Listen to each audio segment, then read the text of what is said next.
let's talk about electrolysis. I had briefly showed you a YouTube video in 170 that was the electrolysis of water to produce hydrogen and oxygen gas. If you remember that, great. If you don't, that's okay. So electrolysis is the reverse. This is where you're using electrical energy to break a compound apart. So we split water into hydrogen and oxygen. So an electrolytic cell is where you use an electrical current to drive a non-spontaneous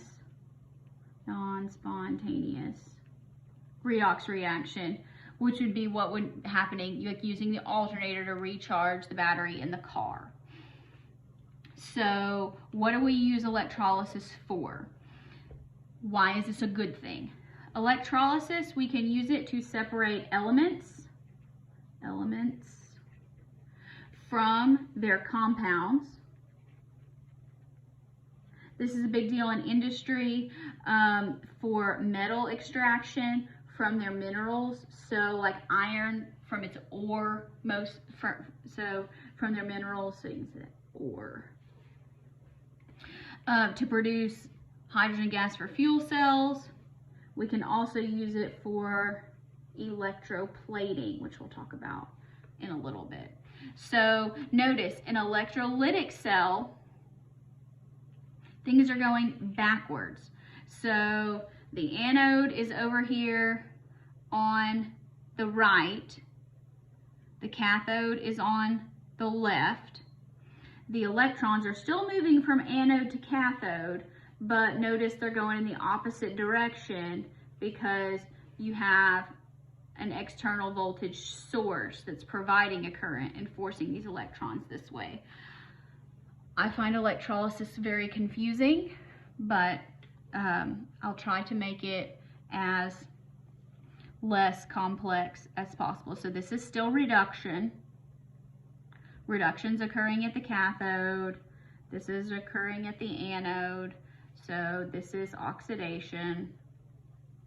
But notice in the electrolytic cell, they're switched.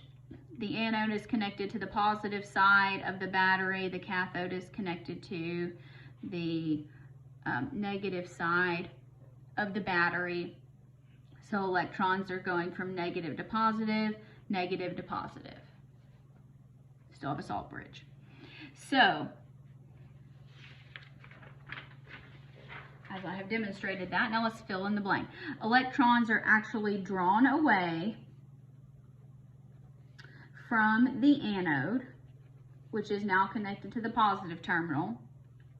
Then the electrons are forced to the cathode, which is connected to the negative terminal. Now, let's make things confusing. When we do electrolysis, let's predict the products. Now, in the grand scheme of things, I'm not going to put a great deal of emphasis on this because I care a lot more about constructing cells and free energy and potential and what is something that's spontaneous. But we are going to cover this, but should you spend a whole lot of time and mental energy on it? Probably not. Is it going to show up on the test? Yes. But again, there are probably better ways to spend a lot of your time and energy. Now, sometimes mixtures contain more than one anion or more than one cation. So which one is actually going to get oxidized and which one is going to get reduced? That's what we're trying to figure out. So now, if you have, what you have to remember, this is electrolysis. So the cation gets reduced and the anion gets oxidized. So the cation gets reduced. So the cation goes from like magnesium +2 to magnesium. The anion gets oxidized. So I'm trying to think, if you have oxidation is loss, so you can have like sulfate is going to lose electrons. So something over here plus electrons. What's the sulfate oxidation reaction? It's on here somewhere. There it is. So sulfate, okay, so you'd have aqueous HSO3. No, I was right. Okay, so yeah. So SO4 minus 2 is going to give you loss. No, I was right. I was right the first time. So H2SO3, so acid goes to with liquid water is going to give you sulfate plus 2 electrons plus 4 hydrogens. All right. So again, what you got to remember here, this is going to give you a salt. So identify the cation, write the reduction reaction, identify the anion, write the oxidation reaction, use the table. So here, if we have more than one cation, so here, note the anion is the same, but we have different cations. So what we want to do is we want to find which one of these is more easily reduced. Okay, so remember that when you're looking at cell potentials, positive is reduction. So this is going to be the more positive E cell at standard conditions, according to the table, is going to be the one that gets reduced in this reaction, because it's going to be the one that gets reduced first. So let's look at our table. So sodium reduction, there it is, negative 2.71. So negative 2.71. Notice, sodium does not want to get reduced. Sodium wants to lose electrons and be oxidized. So it's going to take a lot of, so this is common here. Now potassium is even further down. So it's negative 2.92. So negative 2.92 volts. So now notice, neither one of these is positive. So you have to look at which one is more positive or less negative. So the one that is more positive is sodium. That's going to be the one that gets reduced first. Now again, you can say, well, this is negative, but you don't want it to happen. Exactly. That's why we're using an electrolytic cell to force it to happen. We're forcing sodium to go back from an ion to a metal. So if you have more than one anion, here you have the same sodium cation, and you're going to have the bromide versus the chloride anion. They're going to get oxidized. So you have to remember NiO, negative is oxidation. So we want to know the one that has the more negative E cell. So let's look at that. Chloride here, so that's going to be 1.36. Positive 1.36. And bromide, here it is, 1.09. 1.09 volts. Now note, negative is oxidation. None of these is negative. But which one is less positive? That would be this one, the less positive one. Again, this is where things get a little confusing. So that would be the bromide. So, or you can say, well, I don't want to deal with this. I want to look at the position on the chart. So when you're looking for the reduction, the one that's higher on the chart is going to get reduced. The one that's lower on the chart is going to get oxidized. Now, aqueous solutions. I do not like doing these. I find them very confusing, but we're going to go along and we're going to do it and we'll get through it together. So when you have an aqueous solution, that means it's in water. So you actually have to consider the electrolysis of water when you have a mixture of cations and anions. So remember, oxidation, that occurs at the anode. Reduction occurs at the cathode. So let's consider the electrolysis of water. Here's the reaction. 2 H2O liquid gets broken down into oxygen gas plus 4 hydrogen ions plus 4 electrons. Now, if you have this alone, it is 1.23 volts at standard conditions. However, within water, it's not standard conditions. So in these solutions, you use not standard conditions of 0.82 volts because that is where the concentration of H plus is 10 to the minus 7 molar, if you remember that. So again, you have less here, so you're going to have less voltage. Okay, now in the reduction, here you take 2 H2O liquid, we're going to add 2 electrons, and that's going to give us H2 gas plus 2 hydroxide. So at standard conditions, it is negative 0.83 volts. So we're going to say that's at standard conditions. But at non-standard conditions, because in water, our hydroxide ion concentration is also 10 to the minus 7 molar, it is negative 0.41 volts. So it's less negative, less positive and less negative. So these are less severe, but we do have to consider these.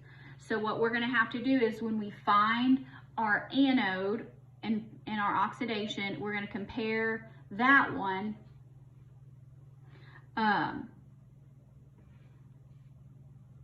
so there's our oxidation. We're going to compare that to water and decide which one is more negative or less positive. When we have the cathode, we're going to put those, like these up here, and we're going to have to also consider water, and we're going to have the most positive one of those is going to get oxidized or reduced, depending on what you're looking at.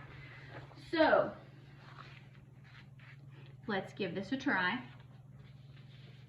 This is going to say predict which one is occurring at the anode. So remember, that's going to be oxidation, and the cathode, that's going to be reduction. So here we have AlBr3 and MgBr2. Okay. So when we have those, oxidation is going to be the anion. So that's going to be bromide. So let's find the bromide here. Here we go. This one. So here you're going to have 2 Br minus plus 2 electrons is going to give you Br2. That's our only choice here. So that's going to be, because it says occurring at the anode, predict which one's occurring. So this is the one that's at the anode. Now which one is going to be reduced? Well, we got some choices there. So we could have aluminum, which is +3. Oh, this is the other way. Oxidation is loss. So that needs to go the other way. So that should be Br2. Sorry.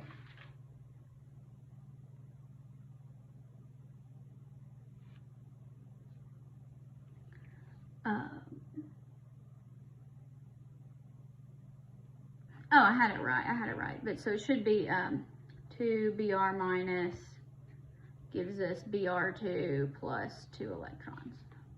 I had it, but I just put the electrons on the wrong side. Okay, so predict the half reaction. There's only one of them, so that makes it easy. So here we can have aluminum plus 3 electrons making aluminum solid. Or we could have magnesium plus 2 electrons making solid magnesium. So we know which one, we know that this one, so that's the first answer. That one's easy. Let's pick this one here. So let's look at aluminum. So there's aluminum, negative 1.66. Negative 1.66 volts. Magnesium, negative 2.37. Negative 2.37 volts. So remember reduction. So remember NiO, PiR. Negative is oxidation, positive is reduction. Neither of these is positive, but which one is more positive? If you said this one, you would be correct. So you would say at the anode, you would have 2 Br minus going to Br2 plus 2 electrons, and at the cathode, you would be having aluminum plus 3 electrons, 2 aluminum solid. That's the answer there. Now, this one, we have an aqueous solution of lithium iodide. So, here we're going to have our oxidation. That would be our potential anode. So it's going to be loss of electrons. That happens. So lithium iodide, remember the anion gets oxidized. So that would be iodide, the anion. So let's find that. There it is. So 2 of those gives us I2 and 2 electrons. Let's look at the potential there, 0.54. 0.54 volts. Now, we also have to take into consideration aqueous solutions. So we also have to consider the oxidation of water. So the oxidation of water, write it out, 2H2O, gives us oxygen gas plus 4H plus 4 electrons, and that is 0.82 volts. All right. Now, while we're doing this, let's go ahead and complete this. So remember, oxidation, we want negative is oxidation. So is either of these negative? No. Positive and positive. Well, which one is more negative or less positive? That would be this one. So this is the one that's occurring at the anode. Now let's talk about reduction. That's going to be what's occurring at the cathode. And this is going to be lithium. And so here we're taking reduction is gain. So lithium positive plus 1 electron going to lithium solid. Although apparently that needs to be, oh, it needs to be 2 of them, so the equation's balanced. Okay, so let's find lithium on here. It's way down here. So negative 3.04. Okay, and we also have to consider the reduction of water. So in the reduction of water, you have 2H2O plus 2 electrons makes hydrogen gas plus 2OH minus. And that is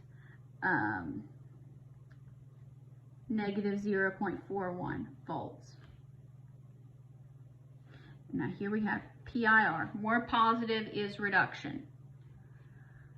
So while we're doing this, is either one of these positive? No. Which one is less negative or which one is more positive? This one. So, at the anode, our final answer, what is being oxidized is going to be 2I minus, I2 plus 2 electrons. You don't have to remember these reactions, just use the chart, figure them out. And at the cathode, it's actually going to be the water reaction. So we're not going to get any business out of lithium. We can produce iodine, but we cannot produce lithium in an aqueous solution. That's kind of the take-home point here. So depending on what branch of engineering you're going into, this might be applicable to your future practice.